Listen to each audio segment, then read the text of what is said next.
Hello, fellow Express collectors and Godzilla fans. On behalf of the KCCU, the Kaiju Collector Cinematic Universe, this is Godzilla Train 1090 coming at you today with another figure review. And today is a very, very, very special review for me. Today we'll be reviewing one of my holy grails in my collection. A figure that I've been chasing after for the last 2 years. A figure that I never imagined I'd ever get my hands on.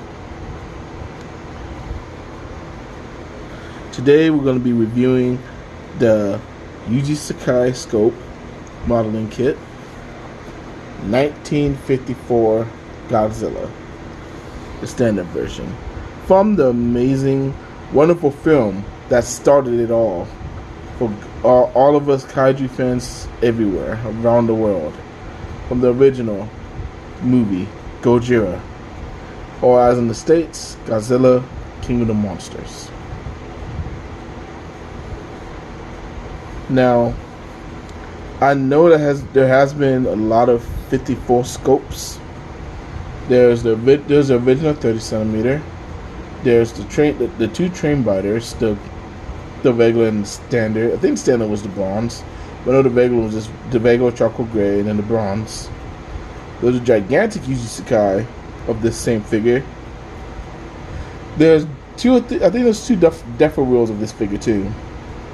But this guy right here, this SOB ever elusive figure right here, that's the figure I've been looking for ever since I started collecting. So the first time I ever got wind of even Yuji Sakai scope for this figure, it was from Leslie P. Chambers, and I watched the review on it, and even the gigantic was even impressive. But the gigantic, of course, is, as you know, crazy price, just like this guy kind of is on the aftermarket. It's a little crazy overpriced. So I was like, I can't. Then I heard there was a 30 centimeter version of it. So I did my research, looked online for that. I watched Richard Uso, or Mr. Fresh Vinyl himself. I watched his review on this guy. And when I say I was completely blown away by this scope, words cannot describe how excited I was watching that video and seeing this guy. So, about a week or two ago, I want to say Stephen Miller, if I'm not mistaken,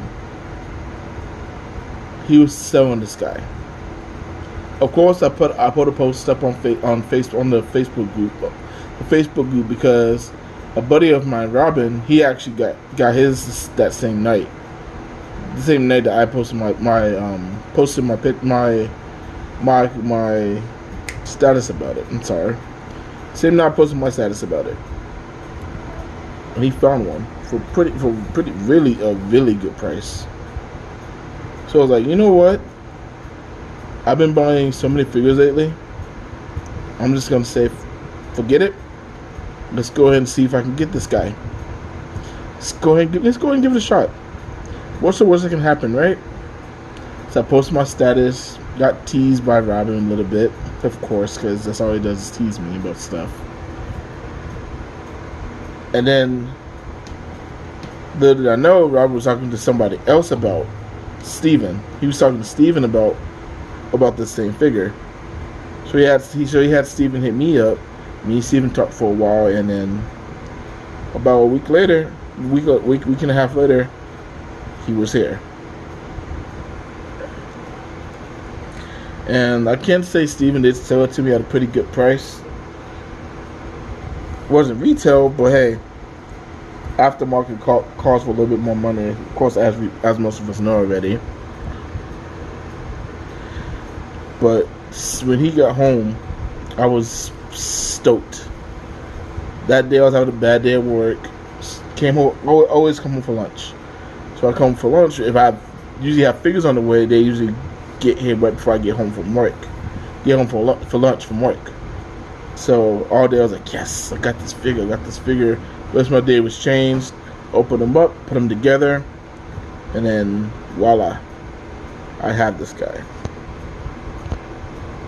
And again, my excitement cannot be contained. I think he ran around with me for like 2 or 3 days. But okay, let's get to the figure a little bit. As you can see, he has his classic 4 toes, especially on the 54 suit.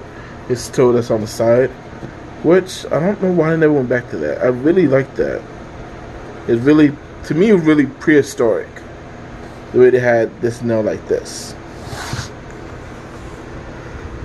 Of course, the bags in the suit, because Yuji Sakai scopes do a really good job at getting the details in the suit instead of maybe just a scene from the movie, or just try to make it completely just a regular figure. They try and get that's the details they get into it with the bags in the suit and what the suit actor was. Don't know if you can see it with the little holes right there. It's actually where the original suit actor was able to see and breathe through.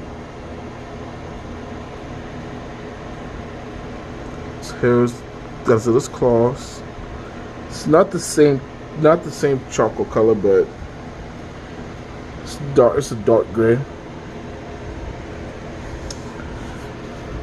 Let's move back here to his dorsal spines, which I do not remember if they were shaded like this in the movie or not. I have to go back and rewatch. It's been a little while since I've watched it, so I need to go back and rewatch it. And of course, here's his tail. Not super duper long, but noticeably long. It's a nice length. Pretty accurate to how this Godzilla's tail was in the movie. And of course, if you've seen the movie enough, you know how often Godzilla's tail is wagging back and forth and smashing the buildings, destroying tanks, things like that. So I always thought I think that's pretty awesome how he got that type of movement in the style like that. And of course, the best feature on this guy is his face. You cannot tell me that's not the 54th face. You know how some figures, the face looks kind of dopey in some aspects? Not this guy. Nope. Nope. This guy looks absolutely fantastic. He did a wonderful job with his face scope. I need to start paying attention to my figures more, because this is the second Godzilla figure I've gotten in the last 2 or 3 months. But one eye is different from the other. I kind of like that, because this one makes it look like he's looking down on his prey, not really his prey, but on the citizens of Tokyo. This size is more straightforward, looking at you pose. Don't get me wrong. Like I said, the face looks amazing. It doesn't look dopey in random spots. It just looks great all the way around. But of course, we have to give a rating for this movie. Gojira, the original Gojira, is probably my favorite film probably my favorite Godzilla film of all time. It's not number 1. It's maybe 1B, along with the 1984 Godzilla, which I'll bring him up in a second. So we can do a little size comparison for him. But if you have, for some odd reason, haven't seen the Japanese version of Godzilla, the original Gojira, go find a way to get a copy of that movie. Because the American version is what I saw first. It does hold a special place in my heart because of Raymond Burr and My aunt actually loved Raymond Burr, so that's actually how she introduced me to this movie.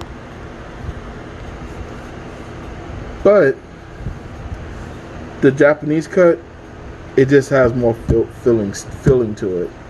The story hits you a little bit more, a little bit harder in the Japanese version of it. So I know a lot of people may prefer the Americanized King of Monsters version, but I'm a purist when it comes to that movie. I have to watch that movie in Japanese. If I'm by myself, if I'm sure with somebody else, watch in English. But if you have the time and want to, definitely watch it in Japanese, for sure. And of course, we have to pay homage to the great suit actor who portrayed Godzilla in this movie, Haruo Nakajima. We have to give praise to that man. Of course, there's stories and rumors that...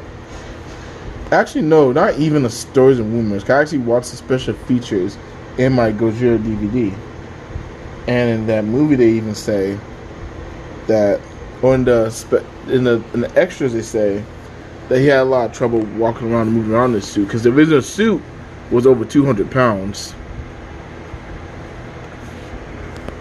So he had difficulties moving in it. He could only do a couple moments at a time in the suit. So he'll do a few moments. They'll cut the film, and then when they take him out the suit, the whole suit is drenched in his sweat. He would pass out from heat exhaustion.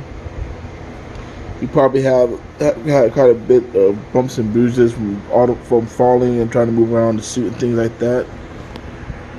But Haruo Nakajima, we thank you for bringing our childhood hero to life in the original movie, and for the majority of the Showa era. Now, do some size comparisons. So of course, as you know, this is Godzilla who started it all. And this bad boy followed 30 years later. Now the reason why I brought out the 1984 is because this is the latest Godzilla I got before I got the 54. So it's only right to have my last two purchases side by side of each other. Two, this is my favorite Godzilla suit of all time. And with that being said, he would not exist without him. No way that's possible. And another reason why I have these two side by sides, because if you know me well enough, you've spoken with me for a period of time, and we've actually got a chance to deep dive and talking into some Godzilla. I love Godzilla standalone films. I love when Godzilla is a force of nature. And these two movies represent that the best. The best. These two movies show Godzilla as more of a force of nature than any other Godzilla movie has before. And maybe even ever will be. And also, as y'all probably know from my couple videos ago, that I proclaim that this is the best Yuji Sakai scope out there. It's my favorite Yuji Sakai scope, at least. But, and then they got the 54. If I had to rank them amongst all the Yuji Sakai figures, and trust me, I have mostly Yuji Sakai Godzillas. 54 ranks third or fourth on that list. Of course, to be like I said previously, the 84 is my favorite. And after the 84, I'm sure y'all know what's close number 2. The 91 Godzilla. This bad boy is still number 2 on my list.